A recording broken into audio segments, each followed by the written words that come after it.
हे उपास करणाऱ्यांना देव कधी भेटत नाही. ही पागल लोक आहेत. उपास करणारी लोक मनोरुग्ण लोक आहेत. चक्रम. आठवड्यातून एखादा उपास ठीक आहे, 15 दिवसाला एखादच ठीक, महिनाभर श्रावण. त्या बापाने धरलं होतं महिनाभर श्रावण, अल्लपडे सगळे चालू. काय उपास? तुम्हाला कोणी नाही उपास करायचा. जगात कोणता ग्रंथ आहे? जगातल्या सगळ्या संतांनी 3च गोष्टी सांगितल्यात. चांगलं वागा, भजन करा आणि नीतीचा व्यवहार करा. ज्यांनी असे लव्ह मॅरेज केलं ना, लफडे लुपडे, दरवाजे लावून भांडे घाशी त्याने आणि भांड्याचा आवाज येऊ नये म्हणून टीव्हीचा आवाज मोठा करतात. कोण कोणावर प्रेम करायला मोकळं गेलं. ह्या जगात 2च माणसं प्रेम करतात, एक आई वडील आणि 2 संत. तिसऱ्या बायको प्रेम करीत नाही, प्रियशी तर अजिबात करीत नाही. बऱ्याच लोकांना वाटतं हे पण कलियुग आहे. पुरुष मंडळी सुद्धा ध्यानात ठेवा. बोलायची पाळी नका आणू तुमच्या मुलासारखा नाही. माझ्या वडिलांसारखे तुम्ही, माझ्यापेक्षा तुमची पोरं मोठली. माझे येड्याचे 2 वाक्य ऐका. पोऱ्याला पोट भरायची अक्कल आल्याशिवाय त्याला बायको करून देता कामा नाही. काय तुम्ही लगेच मराय नाही लागली. काय म्हाताडी म्हणते माझ्या डोळ्यात देखत वाढला, तुझ्या डोळ्यात लाल पावडर घाल मिरचीची आणि येड्या बाबली झोप. त्या पोऱ्याच्या आयुष्याचा प्रश्न आहे. तू उद्या येऊ लागला तर आडेल काय तुझ्या वाचून. आणि तो काय करायचं ठुले.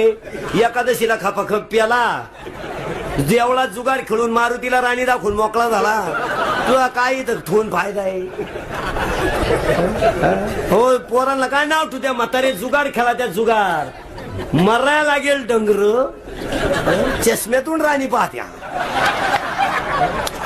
मग राणीला गुल्ल्या दाखित्या आणि वरून म्हणत्या मला पोरानं हाणलं, तुला पोत्यात घालून आणाय पाहिजे मोकळा.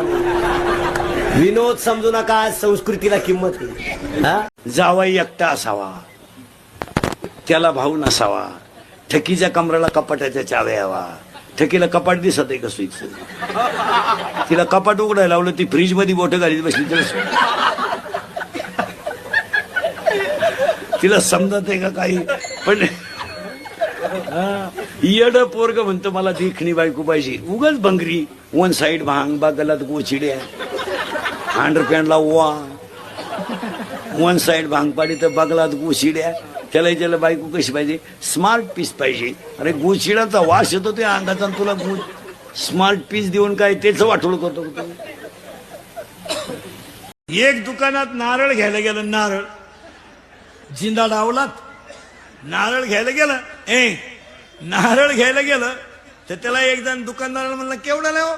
दुकानदार म्हणले 25 लाख. इतका माग. तो शेजारचा जोडीदार आला त्याचा, तो म्हणला काल शेला एकच घेतो, कोकणात फुकट. मग यानं डोकं वापरायचं की नाही, कोकणात जायचंय.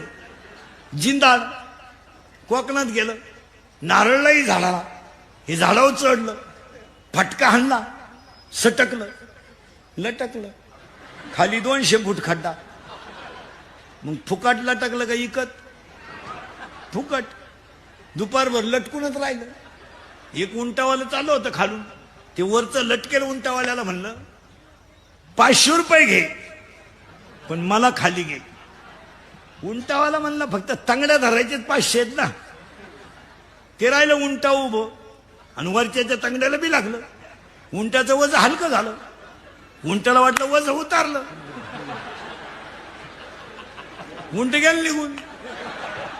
आता हे लटकेलं होतं फुकाट, त्याला हे लटकलं 500 रुपयाला. दुपारपर्यंत लटका लटकीच. मग आता वरचं खालच्याला म्हणतं देऊ का काय तो 500 रुपये.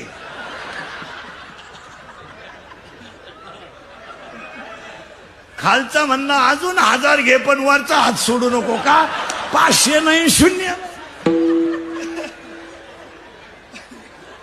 संपली माणसं. माणसं फक्त दिसायला.